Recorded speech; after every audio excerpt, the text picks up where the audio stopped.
5 plays, each exploring a world of excess of information and the sort of anxiety that comes from our attempts to navigate that world, that start and finish at the same time and never stop throughout the course of the play.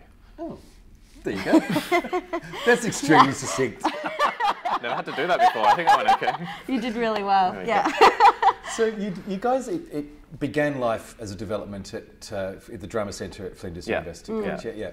So when did that start and how did that start? So that started because I got an Australia Council jump mentorship with Andrew Bovell. And I used to catch the same bus as Rosalba Clemente, the head of acting. And so like, at some point she just said, if you ever need my actors, are yours, you know, I'll lock off a block, you can have them. And so like, I just called her up and I'm like, so that thing you said, can I actually do that? And she's like, oh. And so it's like, let me get back to you. And so she looked at it. She's like, oh, I didn't think anyone would ever actually. It worked out, and I approached Nescha to see if she wanted to come on board and just have a play and just enter the room, and with this idea of information overload and information anxiety as the starting point that I've been researching around, and we researched together, and then we went into the room and started developing to see what would happen. So process-wise, did you offer provocations and they improvised or stuff, or did you take scenes in, or? We had no scenes. We had no script, scenes, and we didn't know that. We didn't know it was going to be that structure yet either. Yeah, it was first just talking about information anxiety and what that was, because it's not really a term that's that familiar for us.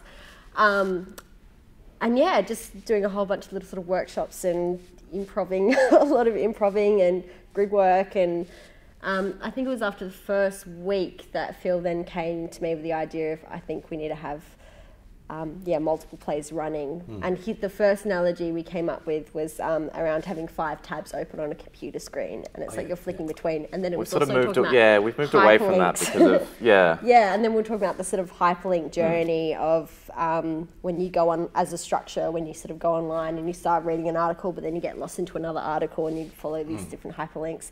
But now what we've kind of realised, the play, the sort of analogy of the play of what the experience is like, which is something that the actors talked about happening quite a lot, is when you're, I don't know, writing an essay or something, or doing work on your computer, and then someone's talking to your ear, and then your phone goes off and you've got the TV on in the background as well, and then it's that you have these information sources readily available to you the whole time, but you're kind of constantly flicking between each.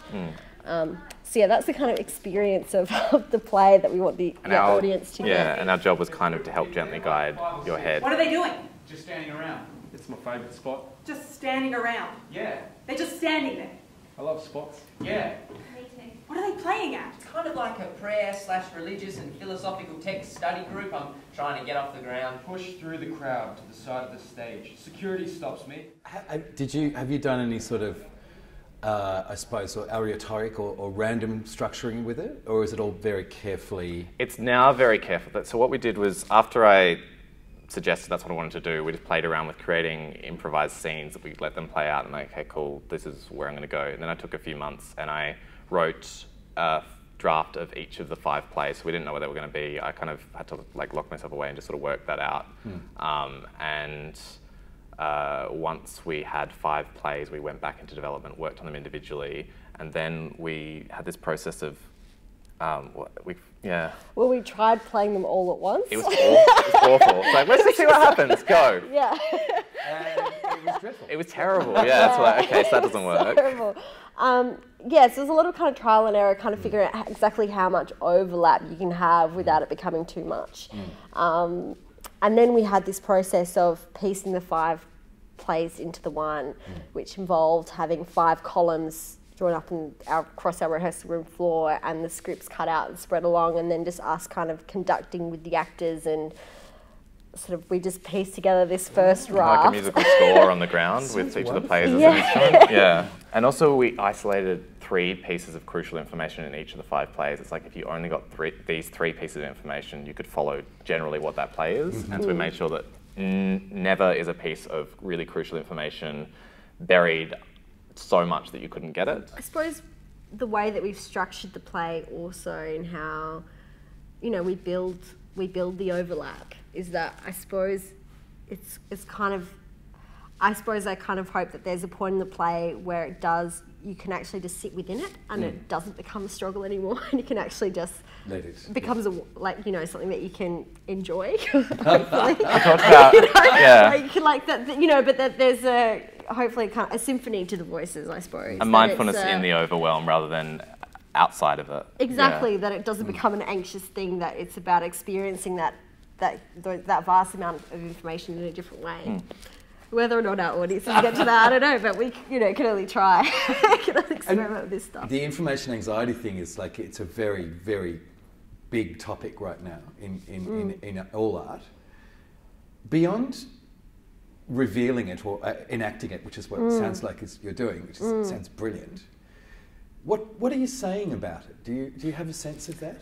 We were always constantly through this process is what is the antidote or what is the inverse? There is this sort of philosophical thread that's running through a bunch of the pieces about the universal humanity and the connectivity of the world, and how as we're getting closer and closer to connecting, we should be maybe reaching some point where all humans are uniting. But then there's also this undercurrent of war and violence, and this thing where there's the possibility of what can happen through this that's constantly being undercut, down to the very level of two humans being able to unable to connect through this. What are the forward plans for it? Are there any, or?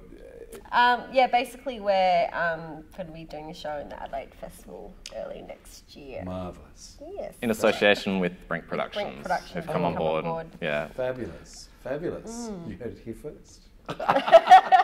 Yeah. Does that change the way you work, knowing that there really is?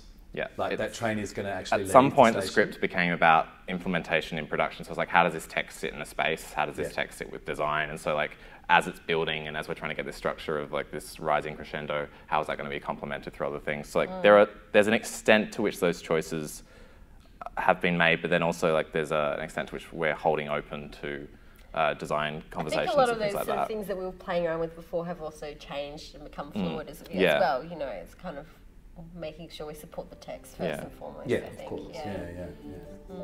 Brilliant. Thank you so much. Thank you. Looking forward to hearing it, seeing it, whatever the right expression is in this environment. I'm not sure. I think both. And good luck for the rest of the development. Thank you.